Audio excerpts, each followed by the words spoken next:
Well, hello all. Here on a foggy day here in San Francisco. It's supposed to be in the hundreds starting Monday, but it's so humid. It just feels like back east. I'm just dripping with sweat right now. It's so hot and humid. So for the climate deniers, what do you think of Hawaii? What's happening there? 80 people dead. Every year now, for the past several years, we've had whole towns burned down somewhere around the world. This is new. We didn't used to have that. During the 80s and 90s and early 2000s, we didn't have whole towns and cities burning down all in one swoosh. The winds are getting stronger and the flames are getting hotter and they spread easier. So there's a thing you can contemplate on whether climate change is real or not. Now another thing that I see Biden is getting sucked into here in the US is that he believes in carbon capture. What a bunch of nonsense that is. Carbon capture is the best carbon capture you could get is by planting forests, trees, and shrubbery around your homes and open lands.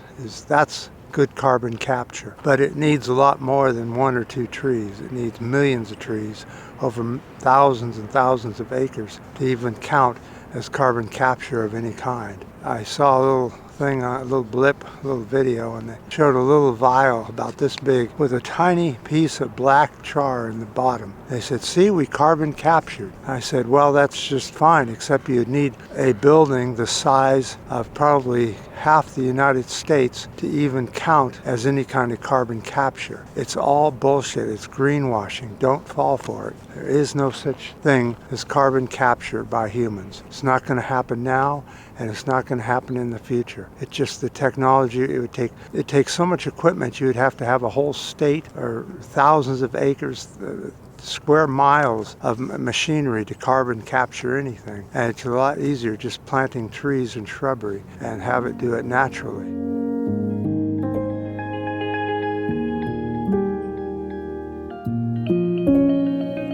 On another note, on another piece of news about climate change, coral bleaching across the Caribbean and the coasts of several Central and South America countries are in high levels of heat stress. The coral reefs are at the alert level of 2. This means scientists say that severe bleaching as well as coral reef deaths are likely in the next 4 months. We have not seen heat stress like this before. This is unusual. The University of Davis here in California, McCarthy, called the projection shocking. Warmer water caused the algae in the coral reef's tissue to be expelled, leaving the corals with a bleached appearance. The algae is the coral's primary food source, and its loss makes the reefs more susceptible to disease and deaths, which is harming the marine species that depend on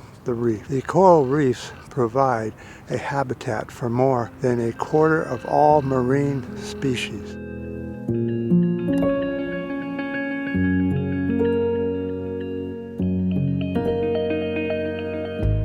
NOAA is forecasting unprecedented high temperatures in the world's oceans. Last week, ocean temperatures reached 20.96 degrees Celsius or 69.7 degrees Fahrenheit on average. And yet they claim there's no such thing as climate change. Well, tell that to the people in Hawaii, the 80 dead, and we haven't even finished with the summer yet. Our fires here on the West Coast haven't even started up yet.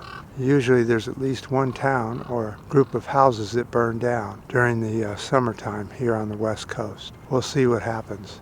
We have some tropical moisture coming up from the south this week. We'll see if those spawn thunderstorms, which then would cause severe fires in the area. I appreciate all your comments on this, your likes, and your new subscribers. On this foggy day, we'll see you guys later.